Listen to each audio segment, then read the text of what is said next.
Hi everyone and welcome back to my channel. Today I'm here with another knitting or making podcast. Today I think is episode 22, which is really exciting. We're getting quite far into the episodes. Today I have two finished objects for you, then a couple of whips, then I also have a lot of books that I've been reading, but I will keep that very brief because I know not everybody's interested in that. And then I also have 4 new sewing projects that I finished. Before I start off this video, I also wanted to share a test knit call that I have going on right now for my Tallulah texture cardigan, which is this cardigan. It's an all over textured and lace cardigan that I made last year. So this one has been such a long time coming. It was a lot of work to create the grading and the charts and everything, but I finally managed, and when this video is going online, the test call for this will also be going online. So it will be linked in my description. I would love to have you. There are no requirements. I think the test knit is going to be around 10 weeks, so I'm hoping that it's inclusive for everybody. It's knit with a DK weight yarn on 4mm needles, and it's a super fun project. And I know I didn't really do a good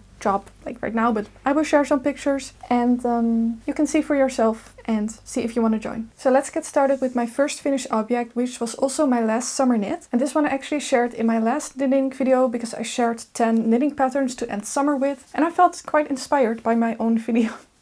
So I made this little bandana. This is the Kahaya Bandana by The Hairy Knit. I knit this on 4mm needles with 2 cotton yarns that are fingering weight held together to create a DK weight. And it's just a little headscarf that you basically would wear like this and then tie around the back of your head. And it's really cute. I have not worn it yet because it's one of those things that maybe I just don't feel confident enough to wear outside. But I did love knitting it. And you can also wear it as a little scarf. Trying not to cover up my microphone, but kind of like that. I think that's also cute if that's something that you like. All in all, I just wanted to knit this because I have quite a lot of scrap cotton yarn, and this is just a really quick and fun little project to work on. And then I also kind of partially finished a crochet book sleeve, and I would say partially finished because I'm planning to put a lining in it and a little snap button to close it up. Practically the crocheting is finished, so it looks like this. This one I made with the Scheepjes stone-washed cotton yarn in minerals and a bunch of different colors. So basically just opened like this. So I don't know how many squares I made, but I think 8 of them, and then I joined them together. And that's basically all there is to it. And then I did this on a 4.5mm hook. And if you look closely at my granny squares, you can see that they're not quite regular granny squares, but then they're also not really flowers. I just did something random there, and I think it looks fun. And I also had fun making this, and it also felt more like a summery project, and it fits a book quite nicely. I'm kind of particular with my books, and I don't like to get them like damaged or scuffed or anything, which a lot of people say that's what the cover is for, because it protects what's inside, but I like to also protect the cover. That's just me. Then there's one more project that I actually finished, but it's a secret project, so I can't get into it. But that's what I spend most of my time on, so that's why I don't have a lot of like bigger projects currently. But I did pick up a bigger project that I was knitting on last year. So some of you may have been with me since then, but some of you may have not.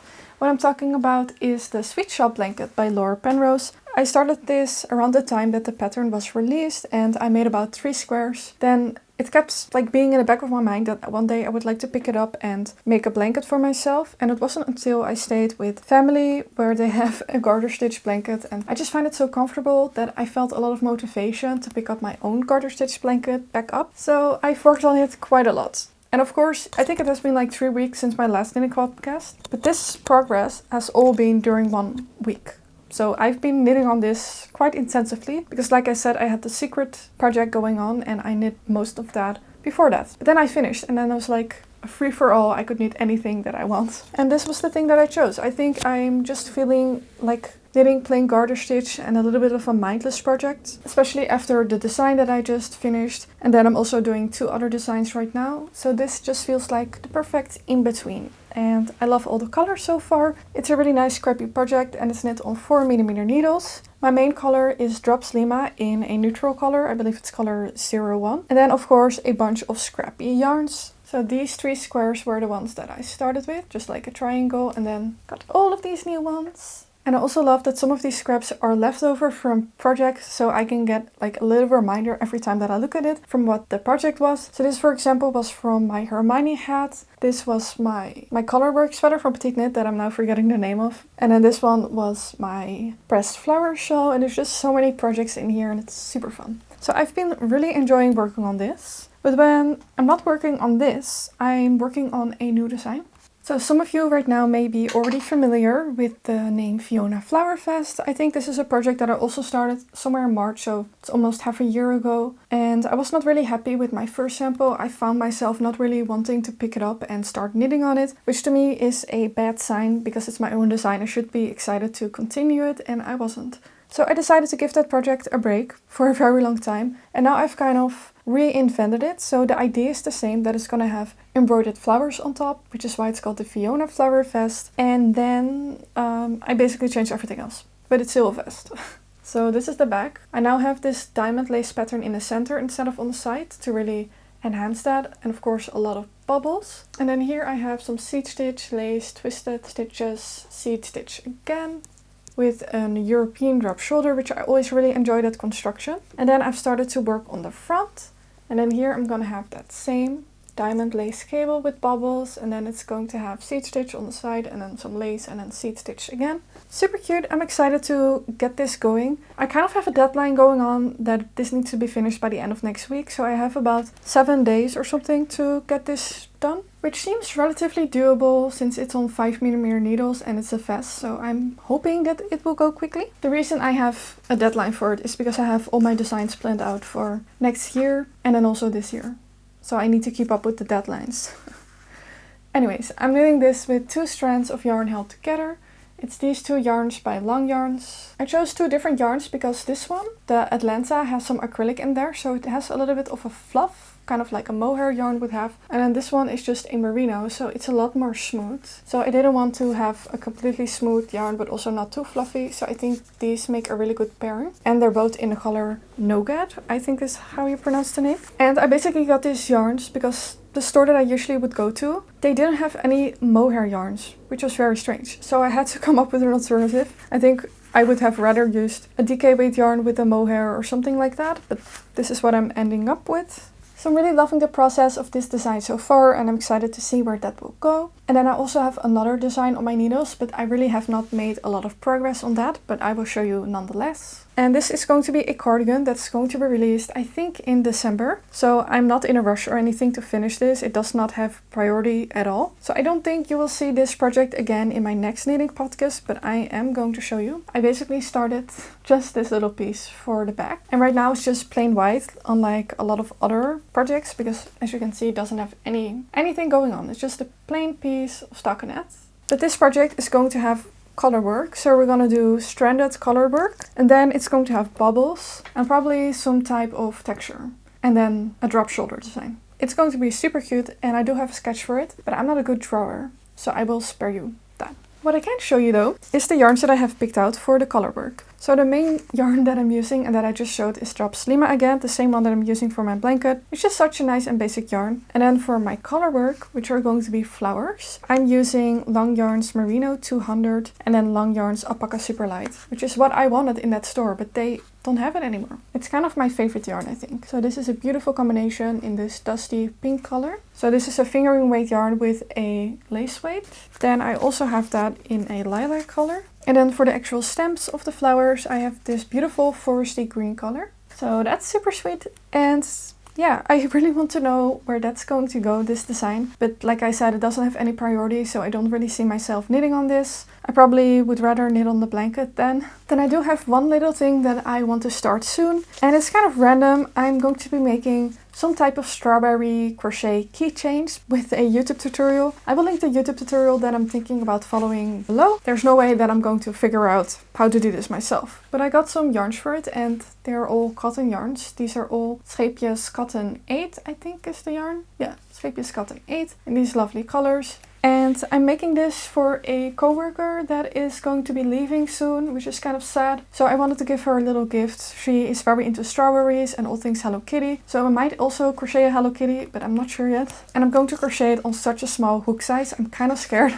but I got a 2mm hook for that. So wish me luck on making those strawberries. I just didn't want to make huge strawberries since it will be for a keychain. And I'm making a keychain for her because she's moving abroad to Ireland. So then I figured this is just a small little thing for her to bring, not something big. And then she can also use it for her new keys or something. So I already have these ready to go. And yeah, I got 2 of them. So maybe I will make one for myself as well, or for my sister or something like that. So that's just going to be a little cute crochet project in between. I do like to sometimes mix it up a little bit. And those were already all of the crochet and knitting projects that I finished and that I'm working on. Like I said, the secret project took up most of my time and I can't share anything about it. But I'm really excited now that it's finished. I can work on anything else, basically. Now we can get into all of the sewing projects, and I have 4, like I said. So the first one I also showed briefly in another video where I showed all of my summer makes. And it's the bow boxer shorts by Matchy Sewing Club. Absolutely adore this pattern. I've not yet made another version. They've since then added a high-rise version to the pattern, and I would love to give that a try. Now seeing that my stitching is a little bit loose here, but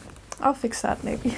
Because I'm not a huge fan of a mid-rise, it sits a little bit awkwardly on my body proportions, just for me personally. And of course it has the little cute bows on the sides with a little slit in there. And this slit does go up quite high, so in my next version I will bring it down a little bit. And I will probably also make the longer version, just because it's easier to wear. Because with this version combined with the mid-rise, it sits a little bit awkwardly, and I find myself like pulling my shorts down quite a lot. Because it wants to rise, to be high-rise, but then it becomes a little bit too short. So I have to keep adjusting it, which is a little bit annoying. But they are adorable, and I can also wear them, you know, as pajama shorts, then it doesn't matter as much. And then the fabric that I used is a beautiful blue cotton floral poplin. And this one was kind of gifted to me by Keychain, which is super exciting. I am planning to do more collaborations with them. They also have gifted me some yarn, but I don't really want to show you that unless I'm already working on a project. But then I made something else, and this is a Skyline Dress by Sid Graham, who is on Etsy and Instagram. She makes beautiful patterns, and she also has multiple video tutorials for this pattern specifically. I made a patchwork version, which looks like this. It's basically one of the most fun projects that I've ever worked on. I just find myself being really happy when I get to combine a lot of different colors of yarn and textiles. That's just like a dopamine rush for some reason. So I absolutely adore this pattern. I did not use her tutorial for the patchwork dress. I kind of did my own thing, and I also made it fuller so I would have more gathers. And it's midi length, so it's quite long. I will also show you the back so you can see some of the fabrics there. And there are too many fabrics in here to describe all of them, but I think you can kind of get the point. And then I made the version with a little bow on the back, and then I made an adjustment to kind of make a hole here in the center because I have a seam there anyways, so that the bow actually goes through there. So it's adjustable, and this is actually a bias tape. So this is super adorable and such an easy dress to wear, and it also has pockets. And I think in my last knitting podcast, I think I said that pockets are overrated. But now that I've made this dress, and this one has the perfect pockets, like perfectly sized and perfectly positioned, now I'm thinking differently, and now I'm thinking I do need pockets on everything that I make. So yeah, she has changed me. And I love this dress, and I'm already planning more versions of it. Then I made a shirt for my boyfriend, the same shirt that I made in my last video, so it's a little bit repetitive and boring. So I would just show you briefly. This is from a pattern store on Etsy, and I made it in a viscose elastane blend, so it's pretty basic fabric. Yeah, he has not worn it yet, but it fits him quite well. I had to make a few adjustments from the previous one that I made, so I had to open the neckline up quite a bit because it was very tight there. And then I also added pockets because I was being so silly, and I finished the front placket and then I actually cut into the fabric, and I was about to have a mental breakdown. But then my boyfriend said, why not just add pockets on the front? And I was like, that's actually a really smart idea. So I had to. And it's also nice because the fabric is very see-through, and it's a super soft fabric, and yeah, I think he's happy with it. And I have the exact same fabric ready to go in black, so I will have to make another version for him soon, before the summer ends. It's not the most fun project or anything for me, but it's more functional. And then I have one more sewing project for me, which is probably one of my favorite things that I've ever made. This pattern is just absolutely gorgeous, and I'm really happy that I decided to treat myself to the pattern. This is the Emma dress or top pattern by Silversaga patterns. Her patterns are absolutely gorgeous, and this is actually my second pattern of hers, and it's just really great. Like, the ways that she writes her patterns are so thorough and with so much information that I really love it, and they're very high quality designer patterns, as she calls calls them. So like I do always say, I do think they're worth the price tag. And she had a 25% sale off and it's beautiful. So it has these big wide shoulder straps that have a little bit of gathering there. Then a channel of elastic here, as well as 2 elastic channels here that go under the bust and then a little bit under the bust again. So it does not sit in your natural waist. Then it also has pockets, and I just decided to use the pockets of the sit dress so I didn't have to print any more pages, and I love that pocket. So I'm really happy with that. And then I made it a mini version. I probably would have rather made it in a midi version, but I did not have enough fabric and it's quite short. So I will either have to wear shorts underneath, or I'm gonna go back and buy more of this fabric and then either add a tier to the bottom to make it a midi dress, or make shorts. And then it will be like a little matching set, like bloomer type shorts. But I'm not sure yet. Which one would you do? Please do let me know, because I'm quite curious. This one, I think I made the smallest size, which is the size 34. I actually did that for all of the patterns that I just shared. And I'm super happy with it. The only modification that I think I made was that I used wider elastic and then also wider bias tape, because I just used what I had on hand and it worked out fine. And then the fabric that I used is a beautiful cotton voile with this lovely floral pattern, and it's just so sweet and cutesy and the perfect summer dress. And I'm so excited to make more of this. I'm actually thinking about making something today again, like another version, maybe in the blue Keychain poplin fabric, and then I can make it midi length because I do have enough of that fabric because I love it so much. And it's Sunday, so I do have the time to go behind the sewing machine again, but I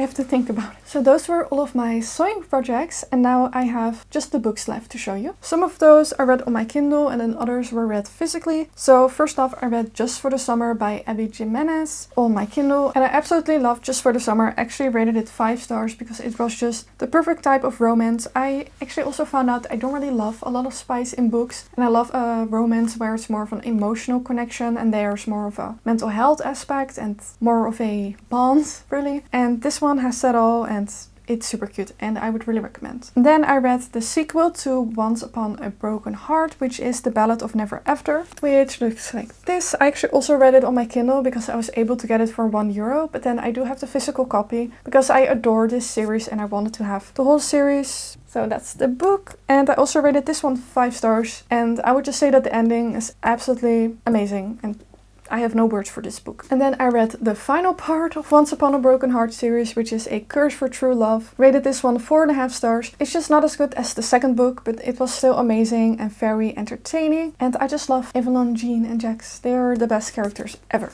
And then I have one book that I actually DNF'd, which was Savor by Tara Dewitt. And I didn't finish it because there were too many words that I had to search, so I just didn't understand the book at all. And it's supposed to be a cutesy little romance, you know, quick to read, and it was just not that for me. Then I actually read Flawless by Elsie Silver, which is this book. And this one is so highly rated and raved about on TikTok and Bookstagram. So I wanted to give it a try, and also the covers are really cute and I could really see myself loving the entire series. So I'm quite happy, spoiler, that I didn't get the entire series because I won't be continuing it. I did enjoy it. I think I rated this one 3 stars. I think it's also because the romance was mostly physical attraction, and that's just not my kind of thing, like I said. So there was a lot of spice and a lot of swearing, and then also some of the spy scenes gave me an ick. There's, for example, a scene where they're kind of getting into it while she's on the phone with her ex, and I just think that's gross to do. Even though it's your ex, I think it's disrespectful and I didn't want to continue. And then I also read some things about the next series being like around a kids party, and I just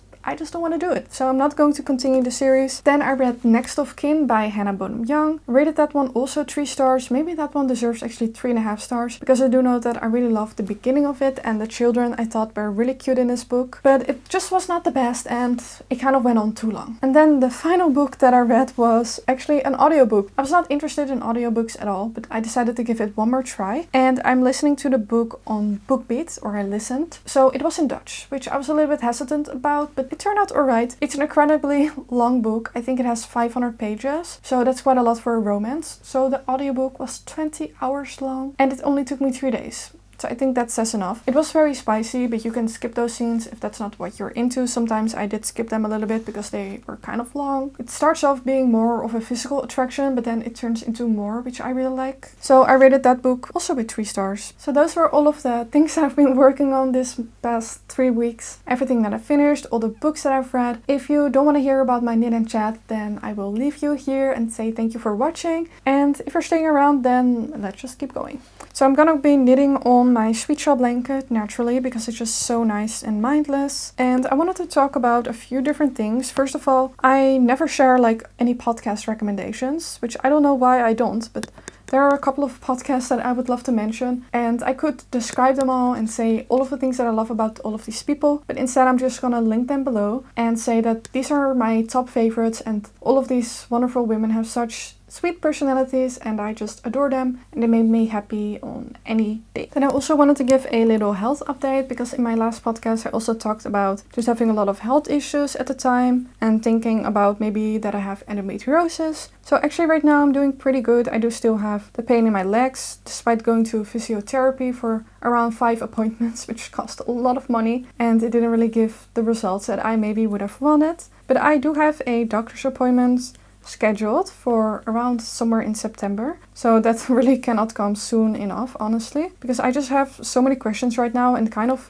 knowing that I have the doctor's appointment in the future kind of makes it worse and just keeps being in the back of my mind. But I'm excited to, get to the bottom of everything, and hopefully I will have some answers by then, and I will definitely keep you up to date. Then I also wanted to chat about a comment that I actually got on Instagram. It was about the picture that I shared with the Skyline dress, and I was really happy with that dress, and it was just a beautiful warm day, so I took some pictures with my boyfriend and shared those. And then I received a message from someone with good intentions, and it was a sweet message, so it's not like any hate to that person. But they basically just said like, oh, you look like really skinny, I hope you're doing well and that you're getting the help that you need. And I was kind of taking a step back from that message. It really took me by surprise. I really didn't expect to get a message like that. So I am of course aware of the fact that I'm a little bit too skinny, but I just didn't expect anyone to send me a message about it. Also because she was kind of saying in other words that, hey, I think you have an eating disorder, I hope you're getting the help that you need, which is just really frustrating. And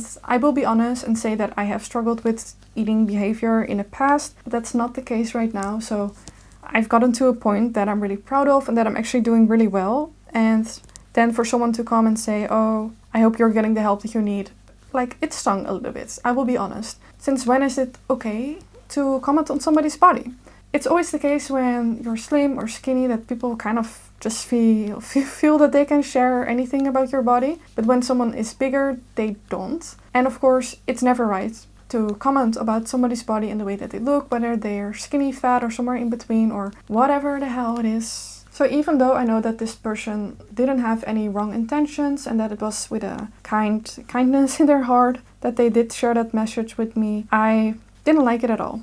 And I do want that person kind of to know, like, hey, it's not really okay to kind of assume that I'm not doing well just based on how I look. Like, you don't really know what's going on in my life. And also, I don't have to justify why I'm a little bit underweight, or I don't even have to comment about it at all. Like, and I'm not going to, not because I don't want to, but basically to kind of share a point. Like, hey, I don't have to talk about this and declare why I am this way or why I look this way, because I don't owe anyone an explanation. And I think why I'm also still thinking about it is because I finally felt a little bit more confident with the way that my body looked, especially because my body is a little bit disproportionate. So the top of my body is just more skinny, and it always has been. And I'm kind of trying to get over that's the way that my body looks. So I felt confident, and of course when I shared those pictures I knew that I looked skinny. I also saw my own bones. I am not blind. I felt like I don't even want to be here right now, like on social media. Like, I just want to hide away and not be here.